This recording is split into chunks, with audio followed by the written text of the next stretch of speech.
Hey guys, Brian Karp, Sales Giant here. Very exciting week 14 of the Karp Chronicles. Doing a different background. We are in my home gym today. So on the opposite side of that wall is my office. Just thought I would change it up a little bit. Just got finished working out. That is something that I do every single day. I've come to this conclusion. I'm not really that good at anything. The only thing I am good at is consistency. And health and fitness has been something I've been uberly consistent about my entire life.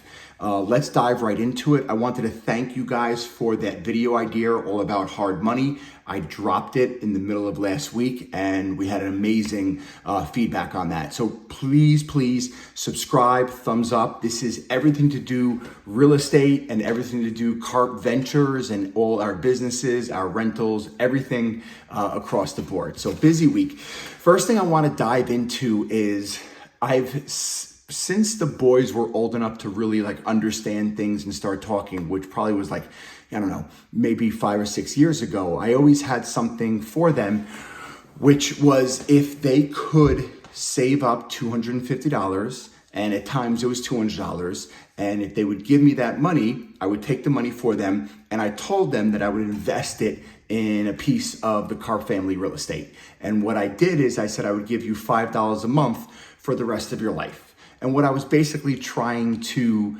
teach them is kind of how we built our entire business and our real estate empire. Was we traded our time for money, we made money, and then we took that money and we bought assets that produce income every single month, which is passive income. So I was trying to teach it to them on a very novice, I guess, or elementary level, that if they gave me $250, they would have a small share in the portfolio and they would receive $5 a month. It worked for a very long time, but then over the last week or so, my son Brox has a few $100s saved up from birthday money and tooth fairy money and chores around the house, and it's just sitting there. And it killed me that he had a few $100s just sitting in his drawer. And I was trying to explain to him, I'm like, that's like the worst thing you could ever do, because that money is literally losing value. I said the only point of money, and this is what I've learned in 40 years of being on planet Earth, is the only point of money is to make money. And so if you are able to save money and make money, you need to now take that money and get it to earn you more income off of the money. So I said, by you having a few $100s sitting in your piggy bank, it to me was like mind blowing. And he brought up a good point, because I was like, give me another $250 and I'll invest it. He's already got $20 a month coming in every single month, rain or shine. And I'll figure out a way, even when I'm dead, to make sure that they still get that passive income so I could be a man of my word. And he brought up a great point. He said to me, Dad, but once I give you that money, it's gone forever. And he's right, because I never gave them a timeline on receiving that money back. And I also, he said, but you could sell your real estate if you want to sell it. And I said, well, Mom and Dad will never sell our real estate. The only thing we do is we'll sell it and then do a 1031 exchange with the money and maybe buy something bigger. I've done that several times, where I traded one greenhouse into a bigger multifamily property. The 5-family that we own in West Sayville, we did that way. But he said, if I give you $250, what if I want to go buy something in the future? So I said, okay, then you could put your money in your savings account. And he's like, well, what's a savings account? So I explained to him a savings account, and I personally get, not a crazy rate, but I get 4.4 interest rate on our savings account at Citibank. So I said, give me your money, we'll put it in my savings account. At least you could earn 4% on it, and you could have it back anytime you want. And he's like, well, what's 4% at the end of the year? Because if you look at I give him almost 25% on his money, just because I'm trying to be over the top and teach a lesson. And so that was like $60 a year. And then he's like, wait, the savings account's gonna give me like $6 a year? That's terrible. And I'm like, you're right, it is terrible. And that's what the I don't want to say the government, but that's what they teach you, right? Work hard, save your money, and put it in a savings account, and trade your time for money. We all have to trade our time for money, right? I spent almost 2 decades having so much fun selling houses for my clients, but I was trading my time for money. Now I have my money making money for me. So I'm just trying to teach them that. It's hard for me because it makes total sense in my head, and I'm trying to explain it to someone who's in 6th grade, but I'm doing my best. I'm working with him on it. So now I said, if you want your money back, I'll have a hold period, like a 5-year hold period. And unfortunately, I cannot give you guys 25% on your money. I can only do that for Brody and Brock. I'm just trying to be over the toply, not generous, but over the top with it so they really understand what we're trying to do. All right, so let's get into some fun things. What made me think about all this was a few days ago was the first of the month. That is such a huge day for us because that is when 90% of our tenants pay us the rent. So on the 1st and the 15th are big days, but we really don't pull the money out of that account until 30 days later because all of them have until the 5th to pay, and not all of them pay on time, and some of them pay in portions. So it's a great day because another month has come by, and this is what I want for every single one of you guys. It shouldn't be like, oh my God, it's the first of the month, I have to pay all my bills. To me, it's, oh my God, it's the first of the month, look at all this income coming in to us. So we had the first of the month, which was awesome. If you guys are watching, the economy is having some really tough times right now with our acting president, Donald Trump, and all of these tariffs. The stock market is crashing, and I'm not going to make this political, so I'm not going to go into that. The positive of all of that is the interest rates on the 30-year mortgage have come down. And I think this is huge because yes, anyone who's looking to buy a house now could afford a little bit more, but all those people who couldn't afford home ownership now could afford because they came down 2 basis points. So I want to say you're now hovering in the lower 6 range, depending on if you're going to buy points down and what type of credit you have. For me as an investor, I'm looking at another property right now. I still can't really make the numbers work, but I'm trying, and now the interest rates are coming down. It makes it even easier. So it could only be good for real estate when the interest rates come down. On top of that, anytime the economy has gone into a recession, 90% of the time real estate does go up because it's a hard asset. I just heard this quote today. I'm going to use it on social media tomorrow, and it's perfect. And I just kind of redid it for myself. But they could always print more stocks, right? They could always make more stocks. They could always come up with a new type of digital currency. They could always print more money. They're doing that all day long. There's always going to be another amazing idea, Uber, Amazon, but they can't make any more real estate. All the real estate in America has already been found, and somebody owns it, right? And someone has their flag on it. Now, if Elon goes to Mars, and I'm reading his book, it's a whole different ballgame. But so to me, it's like, this is when the economy is going a little crazy and things are a little scary. Having money in real estate is really the greatest thing you guys could do. Very exciting. I put a property up in St. James last week. Had a lot of activity on it. Tough property. It's a cool house because it's a newer build, but it didn't have a huge backyard. And I just know from selling houses for 2 decades that a lot of buyers like a huge backyard, but I'm excited. We're in contract on that one, so that's very exciting. I got my in contract sign up, so hopefully neighbors start calling me. And then the property I was telling you guys about a few weeks ago in Nesconset with the double staircase, we just got an accepted offer on that, so that's huge as well. Things are rocking and rolling.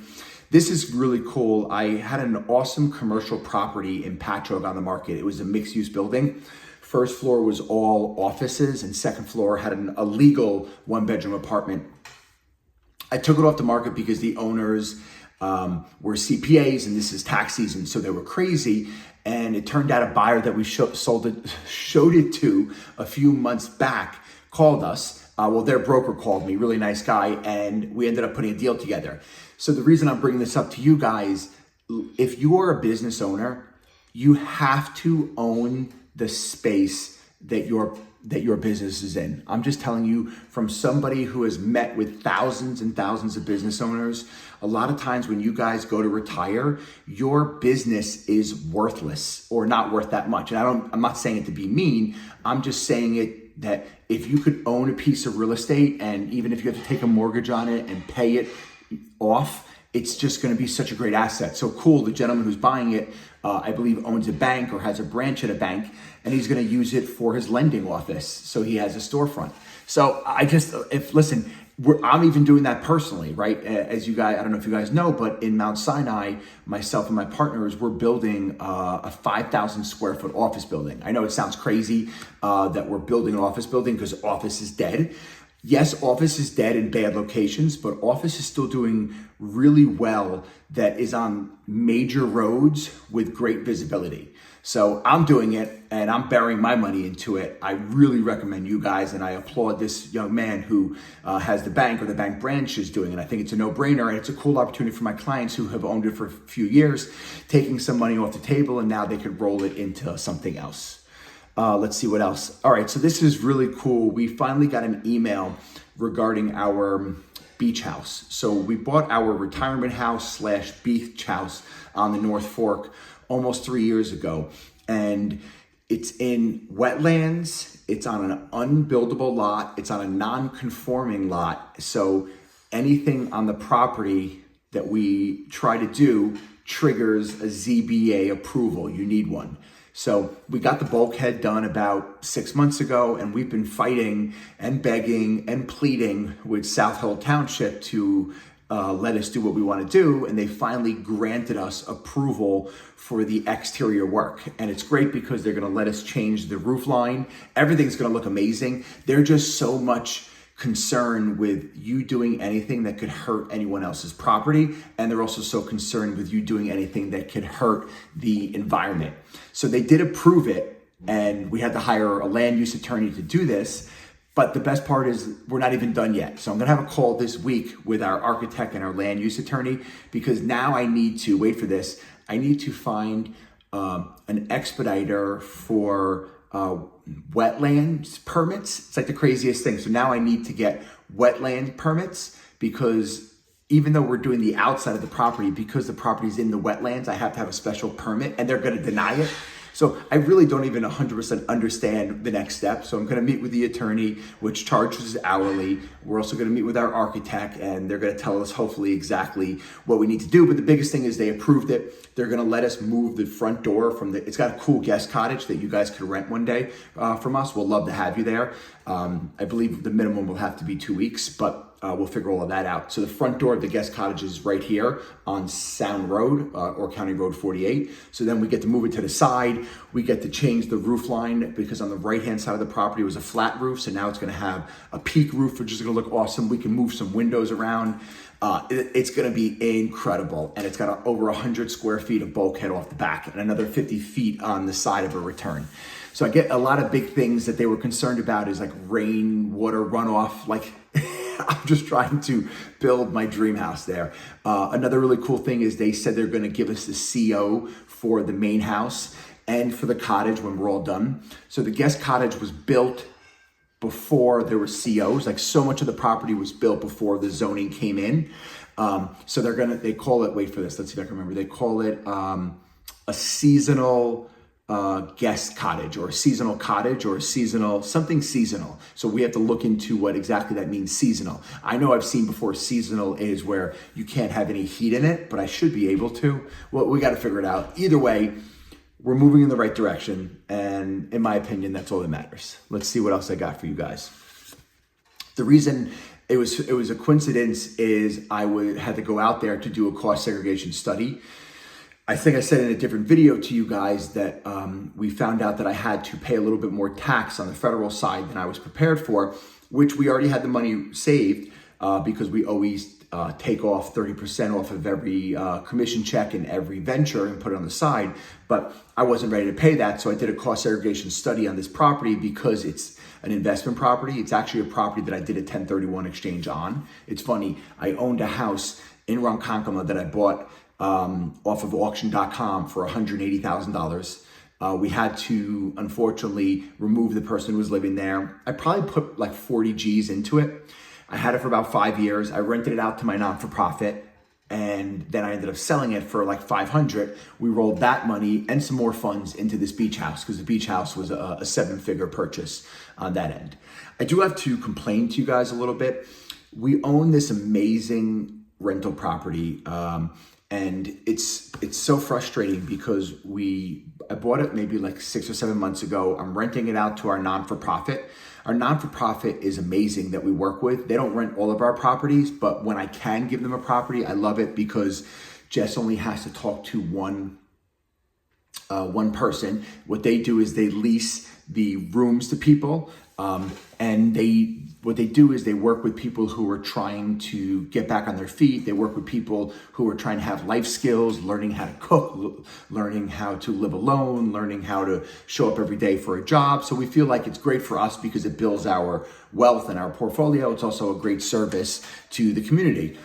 So I bought this amazing house. I'll leave out where it is. And they're finally moving in, even though they leased it from us 7 months ago. And we get a call from this nasty neighbor who's like so upset. And she's like yelling and screaming and flipping out on us. And she's like, what's going on at the house? This is a legal multifamily house. Like it literally, the CO says multifamily house. And what they're going to do is they're probably going to put 2 people in each unit in the property. And she's just so mad at us. And I understand that people, when they don't know anything about the non-for-profit, but if you go online and you read about the non-for-profit, it's a great organization. And just because someone's a renter or a tenant doesn't mean they're a bad person, and doesn't mean they're doing anything bad or illegal or less than what you're doing. So someone could have bought that house and sold drugs out of it, right? Someone could have bought that house and started fixing used cars in front of the house every day. So just because someone's leasing it doesn't mean they're not going to be great tenants and great for the neighborhood. So she was like yelling and cursing and like I don't know what they wanted me to do. They want me to kick the tenants out and lease it to someone else? But that could happen anyway. Or did they want me to sell the house? I don't understand. And she was taking it all out on us, so that sometimes I get upset that I have a front-facing business because I feel like she was attacking me because I have a real estate business. But I bought it. How hard I had to work to save up the money to buy that rental, and it's going to be an asset for my family. And I'm renting it to a legal non-for-profit that helps people. I have all my ducks in a row. If you walk in the house, there's fire extinguishers, there's smoke detectors, there's maps for people to get out. Like everything's legal and legit. And you could have bought the house too. Like that's what I always say. You could have bought the house too. And the other thing I said was, God forbid, it could be one of your kids one day that live in this house, or it could be one of your family members that get a grant from this non-for-profit and live there. So that's always frustrating. I try to put so much good out there, but sometimes it doesn't matter. I guess people just get upset with it. What else do I have for you guys? Oh, and this is really cool. I'm hoping this works out. This is a client that I met about 5 or 6 years ago. And no one knows about this, and hopefully we'll be working with him. He has this cool property in West Hampton Beach, and it's on an old army base. And what they did is they sold off all of the individual houses to individual people. And then the Army base or the Coast Guard still own a bunch of the rentals, which I'd love to buy all of them. There's like 36 houses the Coast Guard own. The biggest thing is the price point is very low for West Hampton. You get the West Hampton address. You get to go to all the West Hampton beaches. So it was really tough for us to price because there hasn't been much to sell in this like old Air Force base. So I don't want to say too much, but we're working hopefully with him. I met with him 5 years ago. I do my best to stay in touch and follow up with everyone. I didn't. I lost his phone number. I forgot about him. I'm sorry. But he was nice enough to call me. He remembered me. We hit it off. And I went out there this weekend to look at it. He's just got to get his brother on board. And we're going to fire that on the market. So I think I hit everything. Might have missed a few things. But listen, guys, if you like this content, give me a thumbs up. Write me a comment. If there's something you want me to speak about or elaborate on, just like with the hard money video, really appreciate that. I will do my best to turn that around for you within a few days. And week 14, I'm going to make it for a year and see if we should keep doing it after that. Thanks so much.